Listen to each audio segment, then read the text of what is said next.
Assalamualaikum warahmatullahi wabarakatuh. Aku Fauzia Zahra dengan NIM 2000359. Di video kali ini aku akan menjelaskan pentingnya menerapkan gaya hidup zero waste di masyarakat guna mengurangi penggunaan plastik dan penumpukan sampah. Seperti yang kita ketahui, sampah memang sudah menjadi permasalahan di masyarakat. Sampah dapat menjadi salah satu penyebab timbulnya berbagai macam penyakit di masyarakat dan tentunya membuat lingkungan kita menjadi tidak asri. Lalu, bagaimana cara menyelesaikan permasalahan ini melalui gaya hidup minim pembuangan atau zero waste? Tonton videonya sampai selesai ya. Zero waste adalah filosofi yang dijadikan gaya hidup demi mendorong siklus hidup sumber daya sehingga produk-produk dapat digunakan kembali. Zero waste juga merupakan salah satu gerakan untuk menghindari plastik sekali pakai agar sampah tidak dikirim ke tempat pembuangan akhir TPA atau landfill.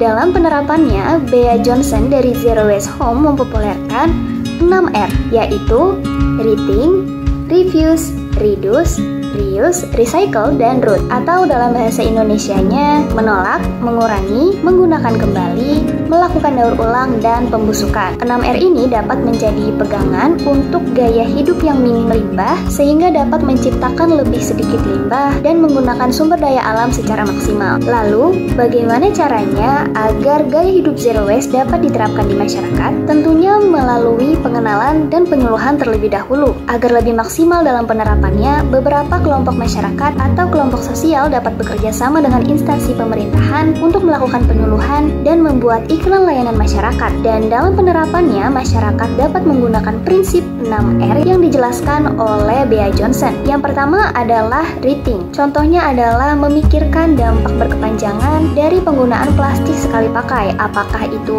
aman bagi lingkungan? Apakah itu berdampak baik bagi lingkungan? Apakah sudah ditemukan jenis plastik yang dapat diurai secara cepat? Jawabannya tentu saja ada. Namun, apakah teknologi seperti itu dapat dengan mudah kita temui di lingkungan kita? Selanjutnya adalah refuse atau menolak. Jika kita memungkinkan untuk berbelanja dengan menggunakan tas belanjaan milik kita sendiri, maka jangan gunakan plastik sekali pakai. Yang selanjutnya adalah reduce. Reduce adalah mengurangi, dan untuk mengurangi penggunaannya, kita dapat membawa sendiri kotak makan atau botol minum saat ingin jajan di luar. Tidak perlu khawatir karena sekarang sudah banyak desain-desain kotak makan atau botol minum yang dapat mempermudah penggunanya. Yang selanjutnya adalah reuse atau menggunakan kembali.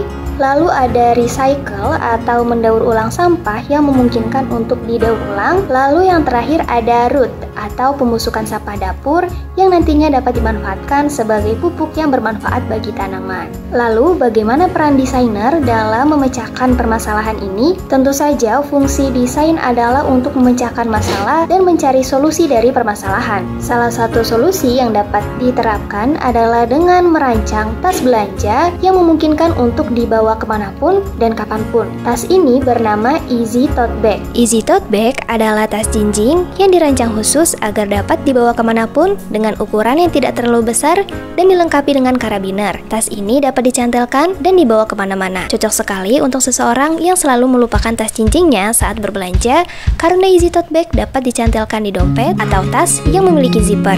Dan cocok sekali untuk pekerja kantoran dan para pelajar yang selalu membawa tas untuk pergi ke sekolah, kampus, maupun kantor. Tas ini dirancang sebagai solusi dikarenakan produk ini cukup mudah untuk diimplementasikan, diterapkan, dan diwujudkan.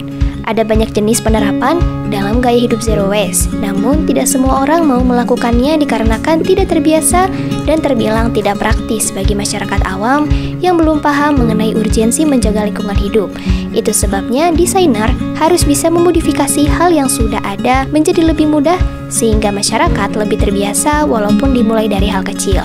Kesimpulannya adalah zero waste memang tidak sepenuhnya dapat menyelesaikan permasalahan-permasalahan yang ada di masyarakat terkait sampah dan berbagai macam cabang permasalahan yang dihasilkan. Namun dengan terus berusaha, setidaknya kita dapat melakukan hal yang bermanfaat untuk kehidupan yang lebih baik kini dan nanti.